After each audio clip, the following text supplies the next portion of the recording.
সুপারি কিলার দিয়ে শ্বশুরকে খুন করল জামাই।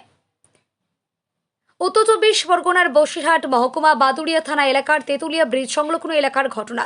গতকাল রাতে বাদুড়িয়া থানা এলাকার তেতুলিয়া ব্রিজ সংলগ্ন এলাকায় ভাটার রাস্তায় কাজী মোজাফফর আহমেদ বয়স ৪৯ বছরের মৃতদেহ উদ্ধার করা হয়।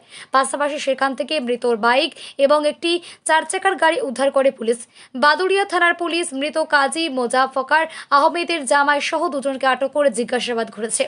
জানা যায়, মৃত কাজী মোজাফফর আহমেদের মেয়ের সাথে সৌরভনগর থানা এলাকার বাঁকুড়ার বাসিন্দা শামীম গাজী এর সাথে বিয়ে হয়। কিন্তু বিয়ের পর শামীম গাজীর সাথে মৃত কাজী মোজাফফর আহমেদের মেয়ের সাথে গন্ডগোল, ঝামেলা, পারিবারিক অশান্তি লেগেই থাকতো।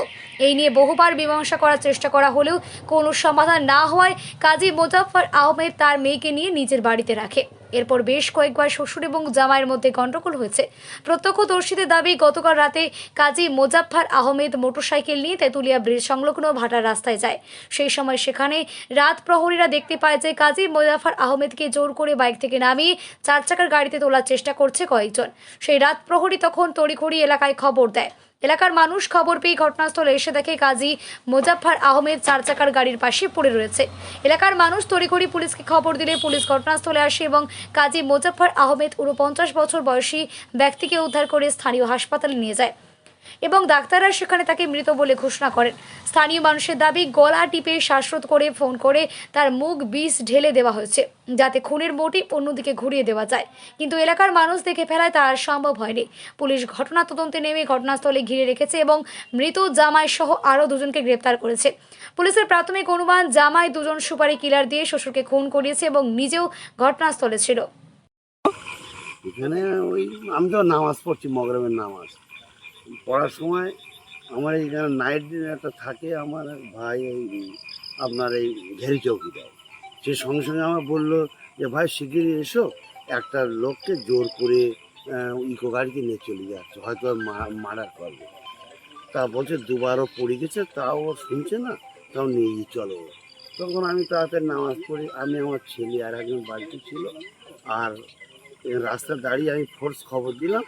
ফোর্স আসার পরে আমি ওই যেখানে মার্ডার হয়েছে ফেন্সি পাটায় ওখানে গেলাম। গিয়ে দেখি তখন ওই রাউন্ডের ভিতরে ধুকধুক করছে, গালে এই দেওয়া রাউন্ডটা, কিন্তু তখন মারা গেছে। সারারা তুলে নিয়ে আসলো, তখন মারা গেছে। কিভাবে মারা হলো বলে মনে করছেন? ওর গলা টিপে, সব দাগ আছে, গলা টিপে মেরে ওর গালে রাউন্ডটা দিয়েছে। মানে কোন দিক থেকে আসছিল এরা? ওরা আমার এই পথ দিয়ে আসে, মেন রাস্তা দিয়ে ফেন্সি বাড়া যাচ্ছে। মানে যাকে মারা হয়েছে তিনি কি কি কি গাড়িতে ছিলেন? তার গেলাম আর গাড়ি ছিল ডলবি 22K 48 CR। আর যারা যারা মারলো তারা কোন গাড়িতে ছিল? তারা ইকো গাড়ি ছিল। আর পিছনে একটা বাইক ছিল? হ্যাঁ, একটা বাইক ছিল। সে শুনে কি একটা বললো, কিন্তু আমি জানি না। যিনি এখানে ছিলেন উনি আমার বললো যে এই ঘটনাটা। মানে কি কি ফেলে গেছে এখানে? এখানে ওই একটা গাড়ি আছে, বাইক, আর কাজ টাজ আছে, এই কাজের ব্যবসায় করে চলবে। আর যেখানে মারা হয়েছে সেখানে কি পড়ে আছে? ওখানে একটা ইকো গাড়ি আছে, আর একটা 20 তেলের বোতল দেখলাম, যেটা ওই রাউন্ডটা মানে ঘাস মারা ওষুধ।